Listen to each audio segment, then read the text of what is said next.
आप सभी भाई बहनों का आध्यात्मिक ज्ञानात्मक चैनल की संध्या बेला ज्ञान कक्षा में एक बार फिर स्वागत है। आज की चर्चा का विषय है भोग। भोग के देखिए दाएं और बाएं तरफ हमने दो तीर लगाए हैं, एक ही दिशा में, यानी कि वो दाएं तरफ वाला तीर भी भोग की तरफ आ रहा है और बाएं तरफ वाला तीर भी भोग की तरफ आ रहा है, लेकिन दोनों के रंग अलग अलग है। इसी तरह हमने नीचे एक शब्द लिखा है गठबंधन। अब गठबंधन का अभिप्राय क्या है कि देखिए, जब दो एक स्थितियां आपस में मिल जाती हैं, दो पक्ष आपस में मिल जाते हैं। विशेष रूप से देखिए, आपने सरकारों के स्तर पर ऐसा सुना होगा कि गठबंधन सरकार बन गई है, यानी कि दो दलों की जब मिलकर एक सरकार बनती है। या कभी कभी ऐसा भी देखा जाता है कि दो से अधिक दल मिलकर भी सरकार बना लेते हैं। अब सरकार बनाने का उस समय का उद्देश्य क्या होता है? सत्ता का भोग। देखिए, कुछ दिन पहले हमने एक वीडियो बनाया था ब्रह्म मुहूर्त उपदेश कक्षा में, जिसका नाम ही क्या था? सेवा या सत्ता। देखिए, सेवा का अभिप्राय सत्वगुण से हमने दर्शाया था और सत्ता का हमें अभिप्राय एक रजोगुण और तमोगुण की स्थितियों से लगाया था। देखिए, हम सभी भाई बहन अलग अलग स्वभाव लेकर जन्म लेते हैं और वर्तमान मिले हुए जीवन में भी हम प्रकृति के जिस जिस गुण का जितना जितना संग करते हैं, फिर वैसा वैसा ही आपके हमारी दिनचर्या का वो रंग हमारे आपके एक स्वभाव में, संस्कार में दिखने लगता है। यानी कि हमारी वो दिनचर्या वैसे ही बनने लगती है, जैसा स्वभाव बन जाता है फिर वैसे ही कर्म होने लगते हैं। अब देखिए, आज के हमने भोग के नीचे क्या लिखा है? गठबंधन। अब गठ का मतलब देखिए गांठ से लिया जाता है, कहते हैं ना गांठ लगा दे दिया जाती है। तो अब जैसे कभी कभी हम रुमाल में गांठ लगाते हैं या कोई कपड़े में गांठ लगाते हैं, तो वह एक बंध जाती है, बंधन हो जाता है। इसलिए मैंने देखिए गठबंधन शब्द को देखिए रजोगुण और तमोगुण की स्थितियों से भी जोड़ा है, क्योंकि जब जब भोग विषय सामने आते हैं, जब दो पक्ष उस भोग को भोगने के लिए सहमत हो जाते हैं। सहमत का अभिप्राय क्या है कि जब जब मनुष्य देखिए राशि पांच भोग्य विषयों की तरफ कहो या संसारी आकर्षणों की ओर अपनी प्रवृत्ति बना लेता है, भोगने की इच्छा बना लेता है, तो उसके मन में देखिए इन भोगों के प्रति फिर वो विभिन्न प्रकार की जो क्रियाएं, चाहे वो एक छल कपट ठगी के रूप में ही करनी पड़े, यानी कि उसको यदि उन विषय भोगों की प्राप्ति के लिए भले ही पाप कर्म भी करने होते हैं, वो करने से चूकता नहीं है।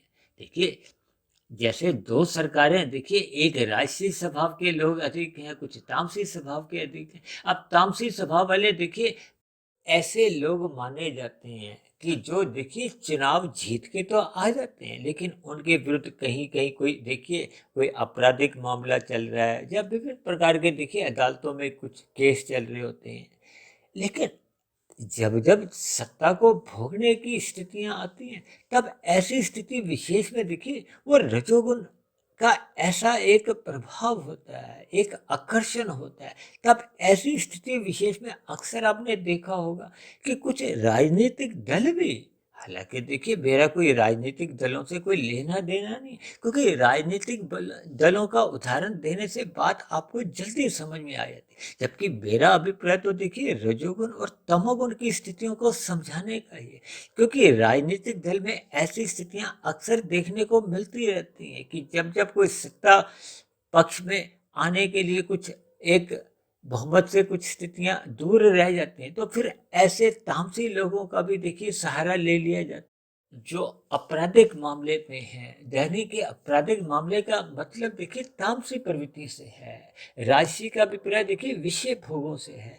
इसका अभिप्राय क्या है कि मनुष्य देखिए जब जब सत्संग नहीं करता तो उसके जीवन में ये रजोगुण की प्रधानता रहती है, और जब जब आपके मेरे विषय भोग अमर्यादित होने लगते हैं, तो फिर मनुष्य तमोगुण में गिरने लगता है। किस लिए? विषय भोगों की प्राप्ति करने के लिए, यानी कि भोग भोगने के लिए ये जो रजोगुण और तमोगुण का आपस में एक गठजोड़ का एक जो एक बंधन बन जाता है, इन स्थितियों को हमें समझना होगा। इन स्थितियों को जब तक मनुष्य अपने मिले हुए जीवन में समझ नहीं पाता, तब तक उसके जीवन में देखिए पाप कर्म होने एक सहज स्थिति बनी रहती है। अक्सर मनुष्य को इन सभी स्थितियों का कोई विशेष ज्ञान नहीं रहता, क्योंकि वो विषय भोगों में एक प्रमादवश उनको भोगते भोगते उनमें एक आलस की स्थितियां भी आ जाती है।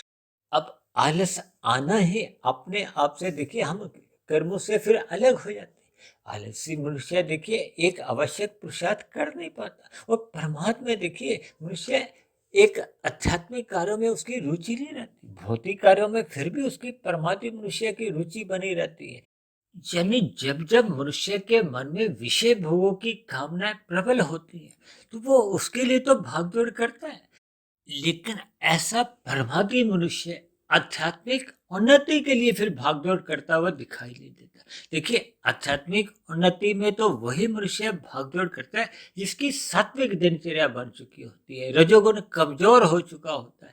तब ऐसी स्थिति विशेष में उसमें आलस्य नाम की तो चीज ही नहीं, क्योंकि अब उसका तमोगुण समाप्त हो चुका है।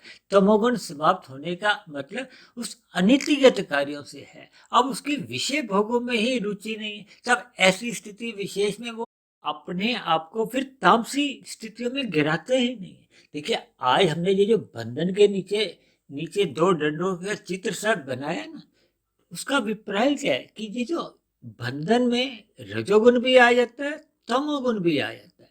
देखिए तमोगुण प्रत्यक्ष रूप से कुसंग माना जाता है, और रजोगुण अप्रत्यक्ष रूप से कुसंग ही माना जाता है। क्योंकि रजोगुणी मनुष्य देर सबेर का अभिप्राय यहाँ तक भी आप ले सकते हो कि यदि वर्तमान मिले हुए जीवन में उसकी भोगों के प्रति आसक्ति बढ़ती जा रही है, तो हो सकता है वो अगले जन्म में फिर वो तामसी बन जाए। देखिए क्योंकि आपके हमारे जो राजसी या तामसी संस्कार हैं, ये संस्कार अपने आप में फिर जब अपना खेल रखते हैं तो मनुष्य को पता नहीं चलता। इसलिए तो कहा जाता है कि तमोगुण प्रत्यक्ष रूप से एक कुसंग है, जबकि रजोगुण अप्रत्यक्ष रूप से कुसंग है। इसलिए रजोगुण को मर्यादा में रखने के लिए भगवान श्री कृष्ण ने भी गीता में अर्जुन के रथ के जो 5 घोड़ों की लगाम अपने हाथ में रखकर यही बार बार एक संदेश एक ही दिया है कि विषय भोगों से बचो। इन विषय भोगों की गलियों में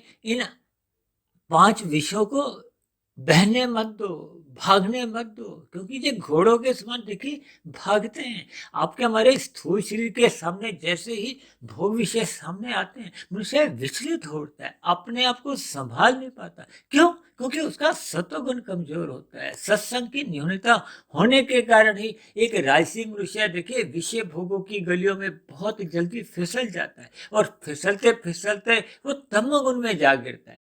जैसा कि अभी हमने समझाया ना, देखिए भोग सत्ता का हो या पदार्थों का हो, ये दोनों ही स्थितियों में, क्योंकि संसार में देखिए 5 भोग विषयों का भी भोग माना जाता है, गंध, रस, रूप, स्पर्श और शब्द। और ये जो मान बढ़ाई का जो एक सुख है, मान बढ़ाई में देखिए सत्ता भी आ जाती है। सत्ता का अभिप्राय देखिए ये राजनीतिक सत्ता से लिया जाता है, और मान का अभिप्राय देखिए अपने आप की एक आदर सत्कार पाने की जो एक मन में एक इच्छा बैठ जाती है। और बड़ाई का मतलब क्या होता है? अपने नाम की वाहवाही चाहनी, अपने नाम की प्रशंसा होनी, ये सभी देखिए एक राजसी सुख माने जाते हैं। इन राजसी सुखों की प्राप्ति के लिए मनुष्य कब कितने स्तर पर नीचे गिर जाता है, ये सभी स्थितियों का उदाहरण देखिए अभी हमने राजनीतिक दलों के आधार पर भी आपको समझाया। क्योंकि जब जब मनुष्य सत्ता का भोग भोगना चाहता है, तब ऐसी स्थितियों में देखिए ये जो गठबंधन होते हुए दिखाई देते हैं। इसी तरह आपके हमारे जीवन में भी देखिए ये रजोगुण और तमोगुण का चोली दामन का साथ कहा जाता है, क्योंकि ऐसा माना गया है कि सत्वगुण रजोगुण से भी दूर है और तमोगुण से भी दूर है। क्योंकि शास्त्रों में कहा गया तमोगुण से 10 गुना अच्छा रजोगुण है, रजोगुण से 10 गुना अच्छा सत्वगुण है। लेकिन इनको जब अंकों के आधार पर हम इनकी स्थिति देखते हैं, तो तमोगुण को 1, रजोगुण को 10 और सत्वगुण को 100 इसीलिए हमने दर्शाया क्योंकि इनका देखिए जो 1 और 10 का जो पास पास का संबंध है, जैसे आज हमने गठबंधन का संबंध दिखाया। जब जब मनुष्य विषय भोगों में अधिक रुचि बनाने लगता है, रस बुद्धि लेने लगता है, तब ऐसी स्थिति में माना जाता है कि मनुष्य कब तमोगुण में गिर जाएगा, ऐसी संभावना देखिए प्रबल बनी रहती है, क्योंकि दोनों पास पास हैं। इसीलिए तो हम इनको देखिए तमोगुण और रजोगुण को हम पड़ोसी कहते हैं। पड़ोसी का अभिप्राय क्या है? देखिए किसी का मकान नंबर 10 है तो वो रजोगुणी है, किसी दूसरे का मकान नंबर 1 है तो वो, बीच में तो 8 मकानों का ही फर्क है। तब ऐसी स्थिति में ये पड़ोसी माने जाते हैं, और पड़ोसी से संबंध आरंभिक स्थितियों में नहीं भी होते तो दुआ सलाम तो बन ही जाती है। और दुआ सलाम कब संबंधों में बढ़ जाती है, परिवर्तित हो जाती है, मनुष्य को पता नहीं चलता। देखिए इनके भावार्थ हमें पकड़ने चाहिए कि मनुष्य को रजोगुण में गहरे तल पे उतरने से बार बार बचने की सलाह दी गई है।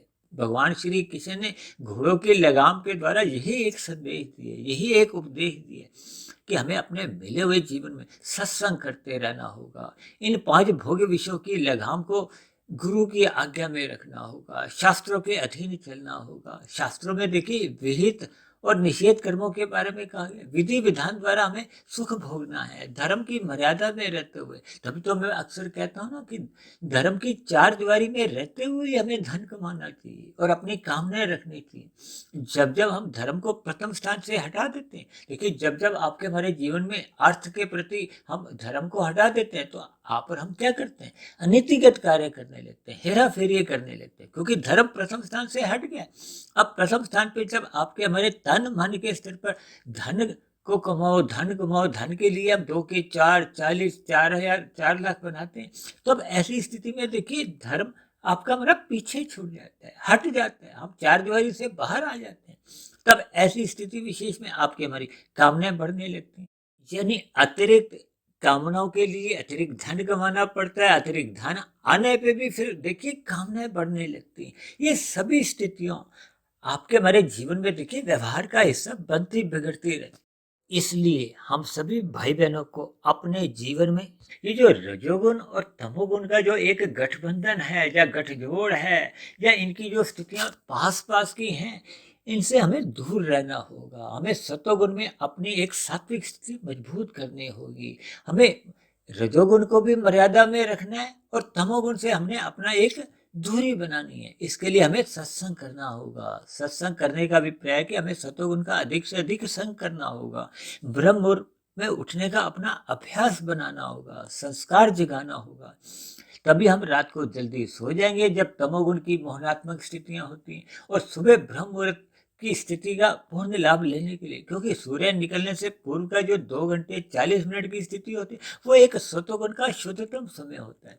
उस शुद्धतम समय में हम परमात्मा से जल्दी जुड़ जाते हैं। जल्दी जुड़ने का अभिप्राय है कि कम प्रयास में हमें परमात्मा का अधिक ज्ञान मिलता है, परमात्मा से प्रीति होने की संभावनाएं बढ़ने लगती है। तो ऐसी सभी शुभ स्थितियां हम सभी भाई बहनों को अपनी सात्विक दिनचर्या बनाए रखने के लिए बनानी होगी।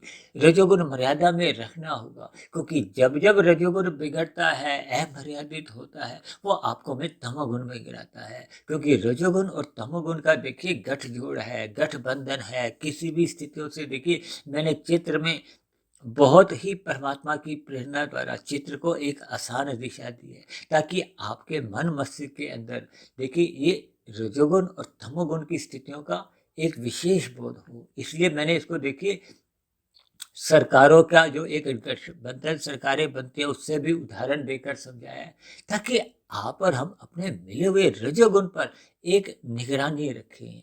जैसे सतोगुण एक ब्रेक के समान होता है, जैसे हम गाड़ी चलाते हैं तो आपकी हमारी ब्रेक नहीं हो तो फिर आपकी हमारी गाड़ी कहीं भी दुर्घटनाग्रस्त हो जाएगी। इसी तरह ये जो आपके मेरे तमोगुण में गिरने का अभिप्राय क्या है, दुर्घटनाएं होना। दुर्घटना में हमें आपको देखिए चोट पहुंचती है, दुख होता है, यानी कि नीचे की जोनियों में फिर जन्म होने की संभावना बढ़ने लगती। इसलिए हम सभी मनुष्यों को ये रजोगुण और तमोगुण का जो एक गठबंधन है, इसको तोड़ने के लिए कहो हमें सत्संग करना होगा, ब्रह्म मुहूर्त में उठना होगा, परमात्मा की सम्मुखता बढ़ानी होगी, परमात्मा की स्मृति जगानी होगी। तो ऐसी सभी शुभ स्थितियां हम सभी भाई बहनों के जीवन में देखिए तभी बन पाती हैं जब हम अपने मिले हुए जीवन का सदुपयोग करते हुए सत्वगुण का अधिक से अधिक संग करना अपना एक स्वभाव बना लेते हैं, अपनी एक दिनचर्या का हिस्सा बना लेते हैं, तब आपके हमारी देखिए सात्विक दिनचर्या बनी रहती है, व्यवस्थित जीवन रहता है, अनुशासित जीवन बना रहता है और मनुष्य विषय भोगों में भी सहज ही गिरने से बचा रहता है। तो ऐसी सभी शुभ स्थितियां हम सभी भाई बहनों के जीवन में भी बने, ताकि हम विषय भोगों से बचें, ताकि विषय भोगों के कारण हमें किसी भी प्रकार से प्रत्यक्ष रूप से या अप्रत्यक्ष रूप से हमें तमोगुण का सहारा लेना ही ना पड़े। तो ऐसी सभी शुभ स्थितियां हम सभी भाई बहनों के जीवन में सदा बनी रहें, यानी कि हम सदा ही अपनी सात्विक स्थिति मजबूत बनाने के लिए ही प्रयत्नशील रहे। तो ऐसी सभी शुभ स्थितियां आप सभी भाई बहनों के जीवन में भी जल्द से जल्द बढ़ती जाएं, ताकि हम तमोगुण के दूषित प्रभाव से अवश्य ही बच जाएं। तो इन्हीं शब्दों के साथ आज की चर्चा विशेष को अब हम यही विश्राम देते हैं। कल सुबह फिर मिलते हैं ब्रह्म मुहूर्त उपदेश कक्षा में। तब तक आप अपने आध्यात्मिक मित्र सुधीर भाटिया फकीर को इजाजत दें। आप सभी भाई बहनों को बहुत बहुत शुभ रात्रि और सुबह ब्रह्म मुहूर्त में उठने के लिए मेरी ओर से आप सभी भाई बहनों को बहुत बहुत शुभकामनाएं।